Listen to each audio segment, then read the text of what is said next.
Okay चला. आहो शेतकऱ्यानो कामकऱ्यानो लागू आता कामाला.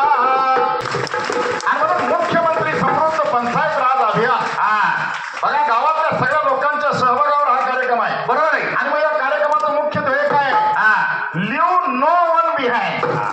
सर्वांना सोबत घेऊन चला. बरोबर. शाश्वत विकासासाठी जागतिक परिवर्तन कुणीही महागाई आहे तर नाही. जागतिक परिवर्तन. बरोबर आहे. शाश्वत विकास आणि जागतिक परिवर्तन 2030 हा कार्यक्रम सरकारनं मनावर घेतला. बरोबर आहे. आणि गेल्या अर्थसंकल्पामध्ये 10 मार्चला या कार्यक्रमाची घोषणा झाली. तोच कार्यक्रम म्हणजे मुख्यमंत्री समृद्ध पंचायत राज अभियान. आहो शेतकऱ्यानो कामकऱ्यानो लागू आता कामाला. ही आली शाश्वत योजना गावाला. ही आली शाश्वत योजना गावाला.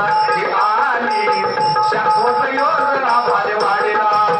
मिळून सारे करू श्रमदान गाव करूया हिरवं छान. मिळून सारे करू श्रमदान गाव करूया हिरवं छान. पाणी आडवा पाणी देवा झाड लाव बांधाला. पाणी आडवा पाणी देवा झाड लाव बांधाला.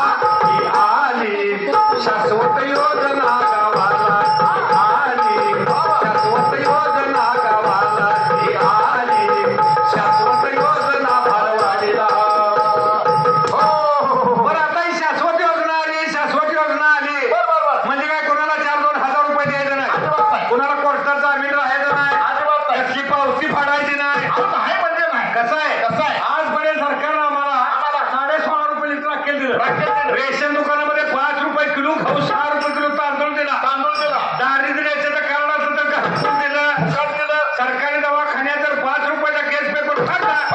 सलाईन फुकाट, गोळ्या फुकाट, कुत्र्याचं इंजेक्शन फुकाट. एवढं सगळं सरकारनं फुकाट दिलं. गरीब परिस्थिती 4-5 पोरी झाल्या. समजा बाबा घरची परिस्थिती गरीब आहे आणि आता 4-5 पोरी झाल्या. त्यांची लग्न सुद्धा आमच्या सरकारनं फुकाट लावली बघा. म्हणजे मोफत सामुदायिक सोहळ्यामध्ये एकदमच लग्नाचं काम उरकून टाकलं. पुरात वाहून गेला. ₹1,00,000 दिलं. इष्टीचं पडला. छपार पेटलं. 65 वर्षाचा झाला. अर्ध तिकीट वर्ग बालवाडीला आलं. वटानं दिलं. मराठी शाळेत गेलं. गुरुवार केलं. बिस्किट साधं भालवाडीत पेन पाणी कमी पडलं आणि आपल्या गायकवाड भाऊसाहेब टँकरचा प्रस्ताव दिला. तर टँकर भालवाडीत आला. आणि गेल्या 4-5 वर्षापासून शेतामध्ये पाणी मिळावं, शेती हिरवीगार व्हावी म्हणून जलयुक्त शिवार अभियान सुरू झालं. आणि समजा आपल्या गावातलं काम संपलं. आपण जर डोंजाला कामाला गेलो, दुसऱ्या शहरात कामाला गेलो, यायला 15 रुपये सरकार आम्हाला देणार. 5 एकरातल्या शेतकऱ्याला कर्ज नाही झालं म्हणल्यावर 100% कर्जमाफी. डाळिंबीवर तेल्या पडला. हेक्टरला 50,000. मनुका भिजलं. पावसात घरं पडली.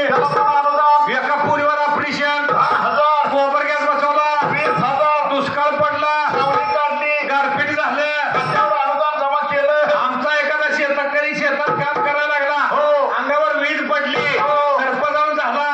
लाईटचा धक्का लागला. अशा अपघातग्रस्त शेतकऱ्यासाठी महाराष्ट्र सरकारनं गोपीनाथ मुंडे शेतकरी अपघात विमा योजना सुरू केली. आता तर आमच्या 75 वर्ष पूर्ण झालेल्या महिलांना 75 वर्षात ज्येष्ठ नागरिकांना सगळा एसटीचा प्रवास मोफत करून झाला. आणि महिलांना 50% प्रवासाला सवलत दिली. अहो गडी अजून एसटीच्या दरवाज्यात हात लावून उभा राहिला तर बघलं तर झाला या गड्याशीला जागा सरकार आमच्यासाठी एवढं प्रयत्न करतंय. ही पटली. हे पटली. पण ज्या वेळेला सरकार आमच्या दारात येते सरकार आपल्याला काय म्हणते? बाबा उठा, काय करा, दात घासा, अंघोळ करा, जरा घर अंगण परिसर स्वच्छ ठेवा.